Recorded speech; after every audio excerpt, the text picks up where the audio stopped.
Are you ready to stop stress, anxiety, and low self-esteem from running your life? Join award-winning author Dr. Friedemann Schaub from Empowerment Radio as he addresses some of the most prevailing challenges in our day-to-day lives. Find out how you can use the power of your mind to overcome self-sabotaging patterns and build a solid foundation of confidence and self-respect. Learn cutting-edge tools and approach every day with great ease, joy, and purpose. This is the time to empower yourself.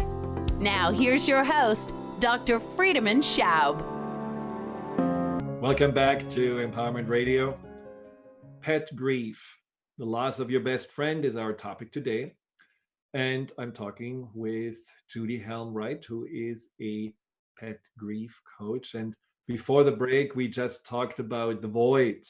If there is a big void inside of you that the animal leaves, how do you deal with it? Do you look at it? Do you get another animal as fast as possible? What about the feelings that are saying, well, I feel like I betray my cat, my dog, my horse, or whatever when I'm getting another animal right away? It feels like I'm going to forget the beloved. And so I need to sit in this pain longer to honor more the relationship. What do you advise here? Well, thanks for asking, because this is a really important part, whether you're spiritual or not.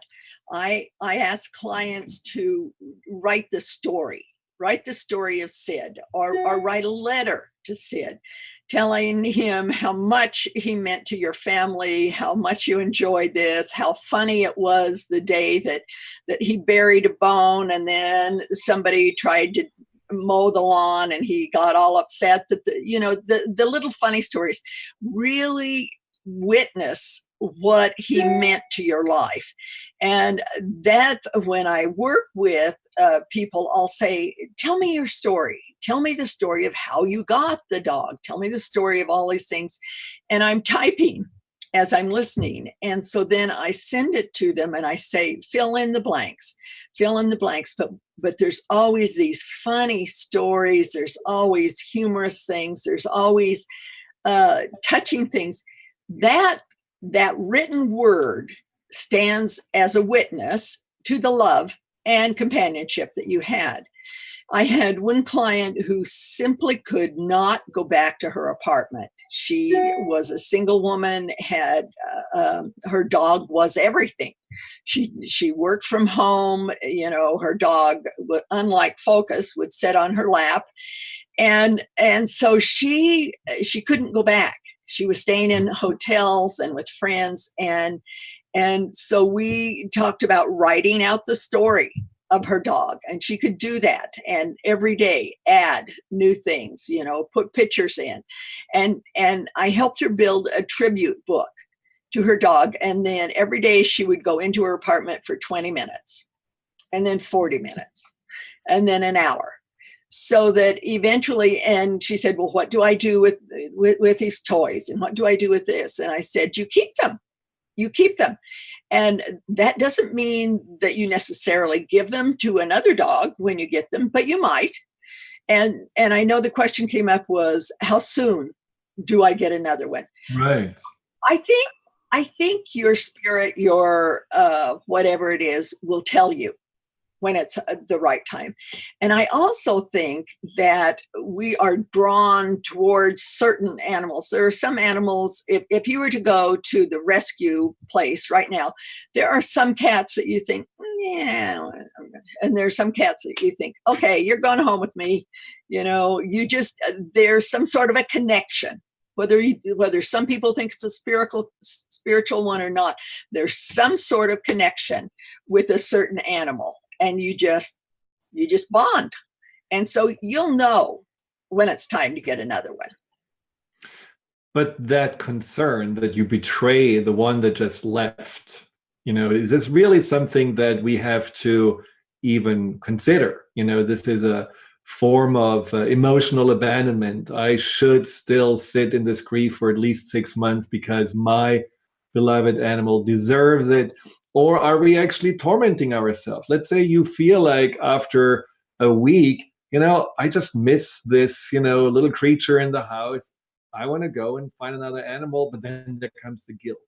Now, is that guilt really just showing that we are callous, that we are already wanting to have another animal?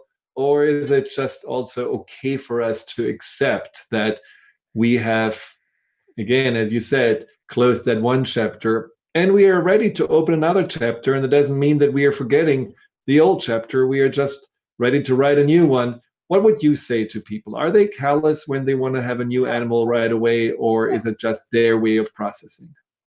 Okay, so have you, no, they're not callous, but have you ever known someone who was married? My husband and I have been married 55 years. Wow. Yeah, I know. Isn't that great? I know. And we still really love each other. We have lots of fun together. But we enjoy marriage. There's Dwayne, there's Judy, and there's marriage. We enjoy the things of marriage. Should I die, I don't doubt that he would say, I really liked being married.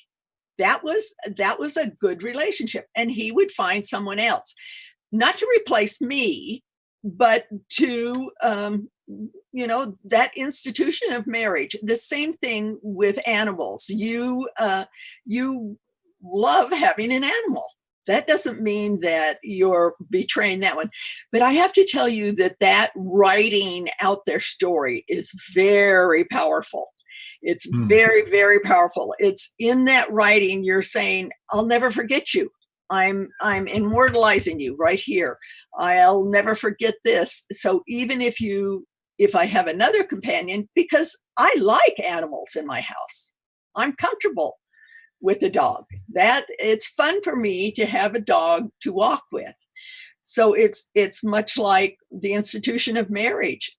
Some people, when their spouse dies, they think, yeah, I like being married. Right. Others think, no, that would be betraying my love for her. And so I'll stumble along lonely and sad and whiny and anxious. That isn't healthy for either one of us. Either a dog or a mate. It's now, better. If you would die, you probably wouldn't want your husband to stumble along alone just to honor you. No.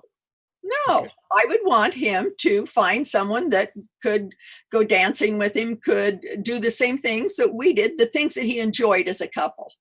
Yeah, I would want that. Well, and that's what I think about animals. If animals are, which I believe, unconditionally loving us, there's certainly no jealousy when we are opening our heart to another animal. They're actually just happy for us.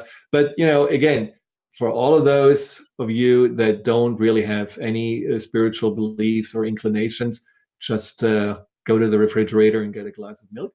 But I want to ask you, for a moment, Judy, you wrote about this beautiful rainbow bridge and the things that you tell your clients about where animals go. So what are your beliefs about this? Is this, like an animal heaven where they go? What experiences do you have? Did ever animals, once they died, show up in your dreams again? Tell your stories. What would you like to share about that?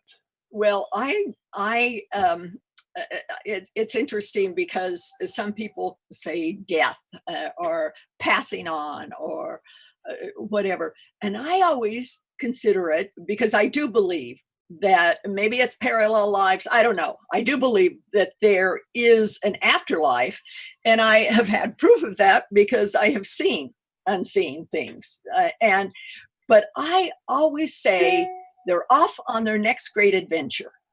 So when my Facebook friends say, oh, my dad died and I'm so sad, I say, oh, he will have so much fun on his next great adventure. And that's how I feel about animals. They're with humans, we talk about moving into the next place. Some people call it heaven. Some people just call it moving on. I call it the next great adventure. And so there's this poem in the little brochure that I have. And I want to make sure that people know that if they write to me at Judy H. Wright at Gmail, and in the subject line, write brochure or pamphlet or something. I will mail them this. I need their physical address, and I'll mail them a copy of this, which really goes into That's detail. wonderful. Thank you. Mm-hmm. And yeah, And what is that poem? Share this poem. Now you started talking about it. Oh, okay. It's called There is a Bridge Connecting Heaven and Earth.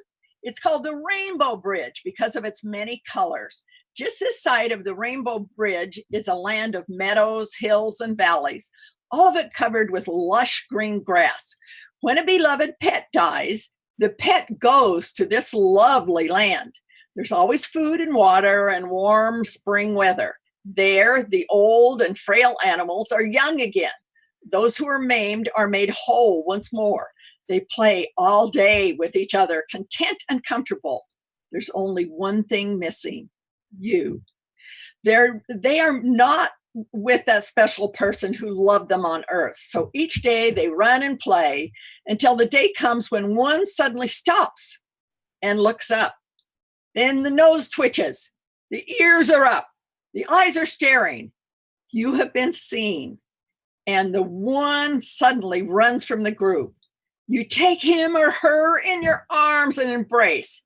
Your face is kissed again and again and again, and you look once more into the eyes of your trusting pet. Then together, you will cross the Rainbow Bridge, never again to be separated. Well, that's comforting in itself. Just that thought of, yes, we're gonna reunite again across the bridge. Beautiful poem. And when we come back, we'll talk more about if it gets easier, because you had a lot of animals. I had a lot of animals in my life. If it gets easier, the grief, or if it always stays hard, and what else we can do once we go through this process. So stay tuned. And again, if you have any questions, call in 800-930-2819.